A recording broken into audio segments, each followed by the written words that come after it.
We have 4 speakers today to our session. What we're going to do is every speaker is going to just present a paper and we'll have discussion for the end of when they're all finished. The first speaker is Hanna Weisserova, who received her PhD from Palatsky University, so she's homegirl here. But now she works at the Department of English Language and Literature at Maastricht University in Brno. She spent 3 years in Delhi at Delhi University in India. She teaches contemporary English and American literature and published numerous articles on Indian English fiction, women's studies, and issues of cultural identities and cross-cultural encounters. And today she's going to be looking at the work of Brenda Flanagan and the political context in connection with Barack Obama in her work. And in the abstracts, the first paragraph of her abstract is actually a quotation from Brenda Flanagan, and unfortunately the quote marks on the name fell out in the print, but they should be reinstated with a pen if you're a diligent conference attendee. So without further ado, I'll hand over to Hanna.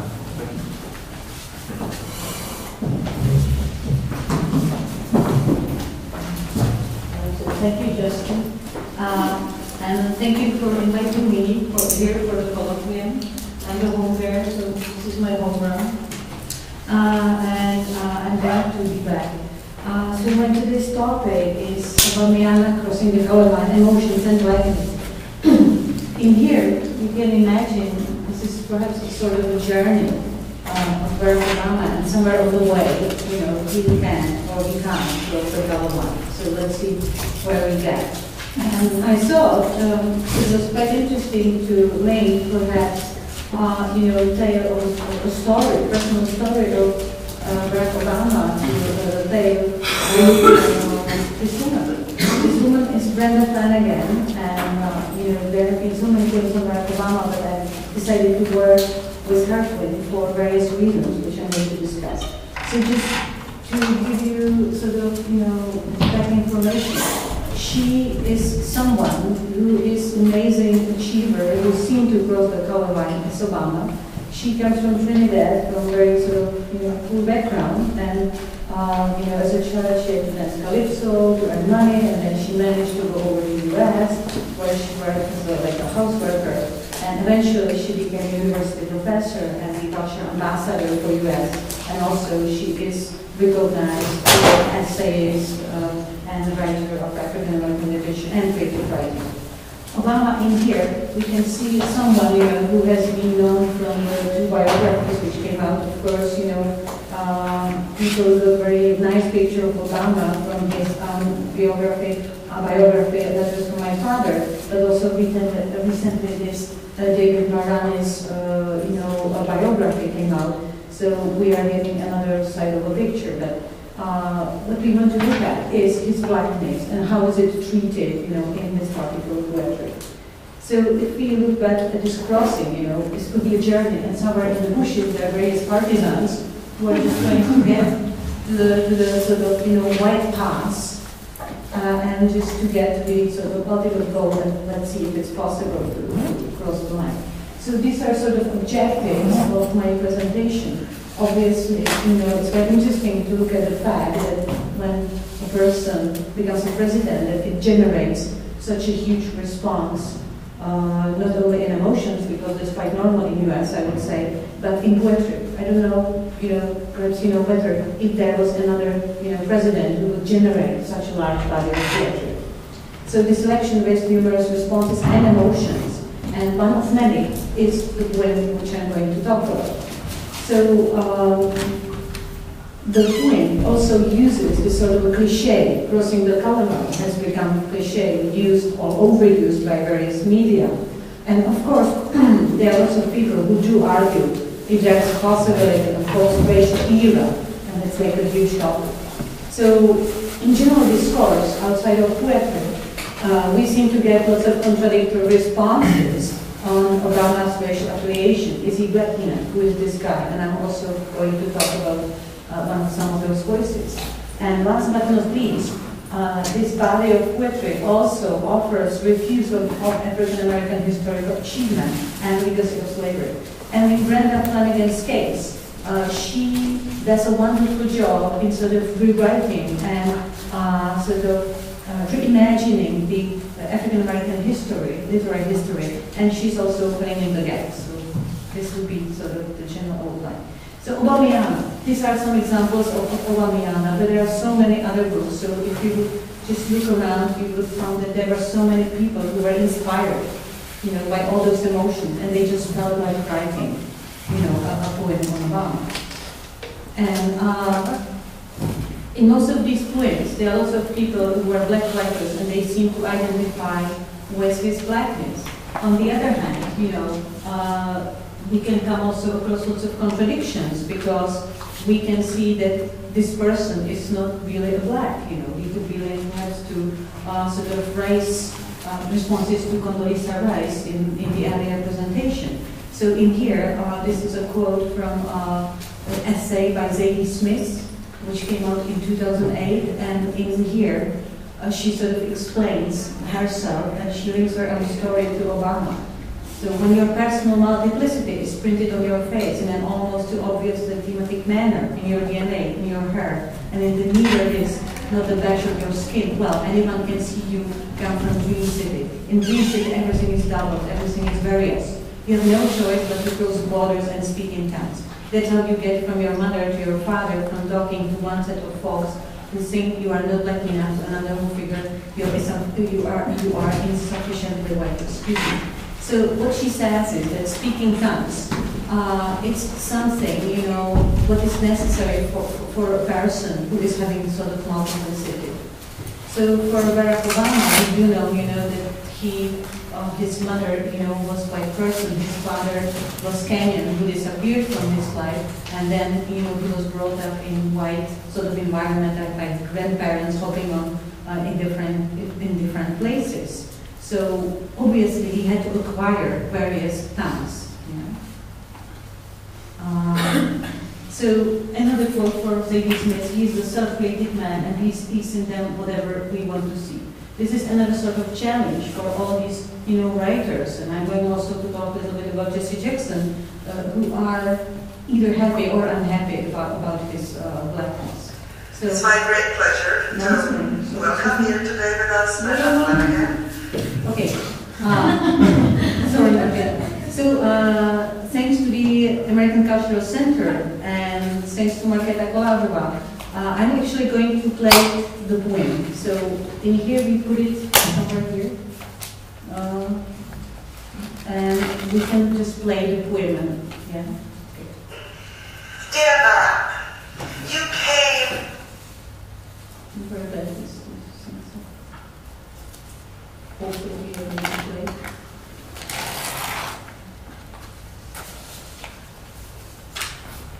Hopefully we are going to play.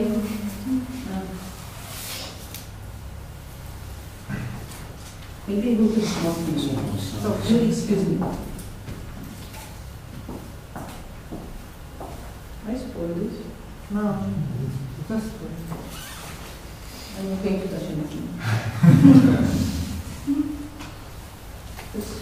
Brenda, she's also a great performer, so it would be like sort of, you know, bad just to read it. So I'm going to You would. Or maybe for the presentations. I don't know from the beginning because it started 2:30. It started to close at 2:30.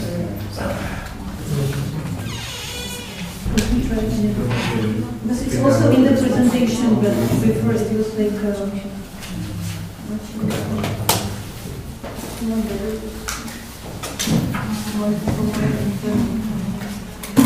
Tím, jak jste to zvětšila, tak jste to bohužel vyrušila tam tady. Musíte počkat.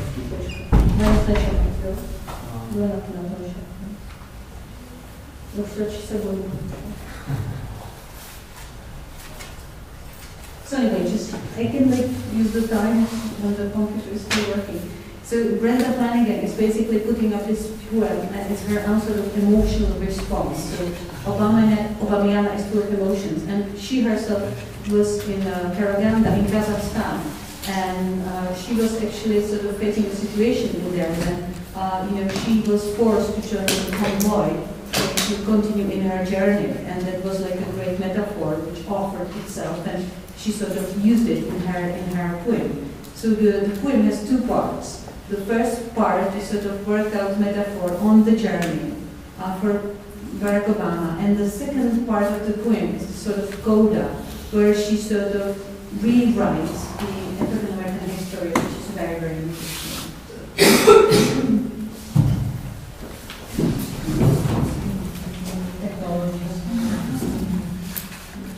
That's a good thing that she says next. You came, and what's the next one? It's true. And I see the same thing happening with President Obama, that there are moments when he will be stopped, moments when he will not be able to continue to do what he thinks is the best for the United States without a whole convoy. So here's the poem. It's called The Crossing. Dear Barack, you came, you wooed, obey, you wowed, and you conquered. But now, as that old dark crooner from New Orleans used to sing, the easy part's over now, the hard part begins. Like the Russian army returning home at the end of the war, your trek will be long and arduous. The winds blowing across the fields of Karaganda will not cease because you are on the road. They will, in fact, howl louder, whipping across your back with a vengeance born of old hates. At the crossroad, your car will be stopped by those who believe they are to protect the road.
For life for me ain't been no crystal stair. It's had taps in it, but as I'm climbing on, aiming to reach that mountaintop. And when I get there, I ain't gonna stop, 'cause behind every mountain, there are other mountains, and some valleys too. And oh, Barack, there are rivers to cross. Mighty, mighty, mighty rivers to cross. But you gotta keep on going on, 'cause we ain't there yet. Ah, Barack, we ain't there yet. You are sitting in that chair, but we ain't there yet. You gotta reach back, Barack, and pull some brothers and sisters forward. You gotta cross back over the line and pull some Hispanic and Asian and Caucasian brothers and sisters forward. And all of them need be from Harvard or Yale, because we need help to make it across those raging rivers. And when you get there, Barack, stop a while. Stop a while. And you'll hear Nina Simone singing, "To be young, gifted and black." Oh, she's so glad, Barack. She's so glad that you can fly. And at the crossroad, when you stop a while, you'll hear Mahalia Jackson singing, "Amazing Grace, how great it is to have a president like you."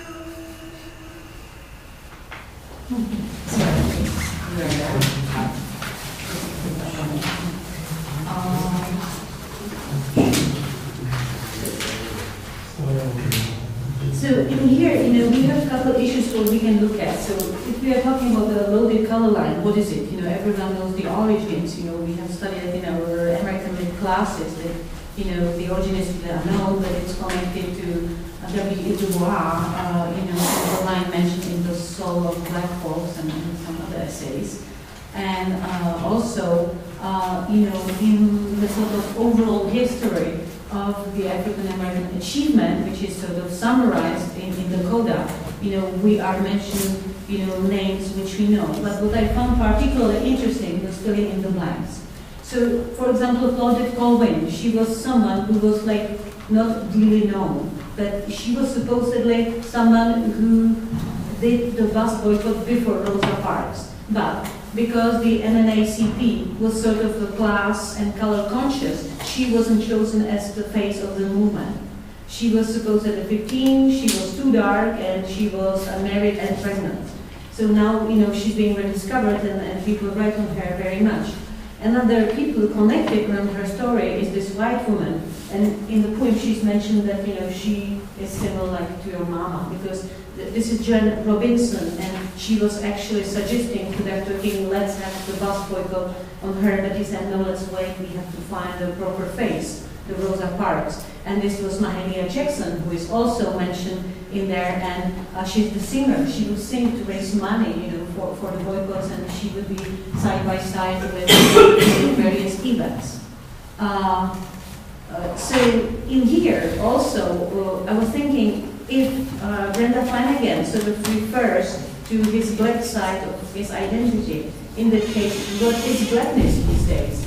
If blackness is something what is supposed to be constituted of various sort of modes, there's something racial, there's something ethnic, there's something social in it, How do we interpret blackness? Of course, we can sort of lean against sort of very relevant theories. Of course, only an violent racial formation theory comes in the story. They can see sort of the racial project as something rather fluid, something that is not fixed, and sees race as something that is sort of, written by culture, by social structures. Also, there are other theories, which follow up, like the theory of institutional racism, introducing the white racial frame and framing of systemic racism, and other theories. But this is not my point. This is just, sort of side stuff. Then, of course, we have other people who are discussing the possibilities of crossing the color line, as Henry Gates, who is, famous, and he was also running certain series, seeing what the stories are behind the color line. Then we also, have people who are just very critical of Obama, and even so, first they were cheering. They feel just sort of left out because Barack Obama wasn't really sort of, discussing certain black issues, and his blackness wasn't the prime topic. So some people like Jesse Jackson, who represent the civil rights movement, they feel sort of in here, to sort of felt another slide. They feel sort of left out, and they feel very, very critical. So what we get out of it, that there's a certain rainbow of blackness, and that it's very difficult for Obama, perhaps, to identify with one stream of blackness. That's why he is being sort of critical and detached from some. So there's not a single voice of a nation crowd, we can say that. So some people, so we can see like Barack Obama, even in these terms, as someone who wants to be, who is seen as a black in those points, but on the other hand, he is being always seen as a sort of walking enigma. But I'm sort of taking side with Zadie Smith, who is also, saying that speaking tongues, it's necessary for someone who has been exposed to all these environments and is at ease with either black or white environment and sort of cross the color line.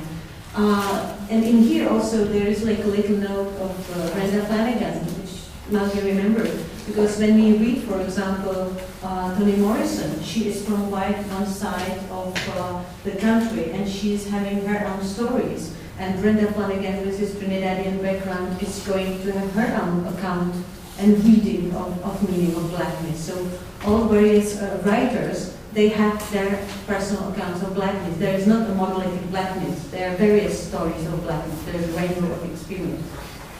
So this is again sort of a pre-pull-up to my speech. He's sort of stressing out the obstacles.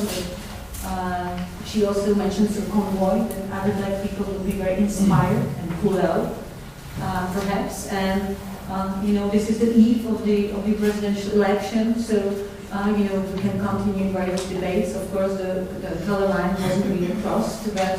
Are we aiming towards the post-racial society? And let's see what other poetry, the value of poetry, would be generated by these political events. Yeah.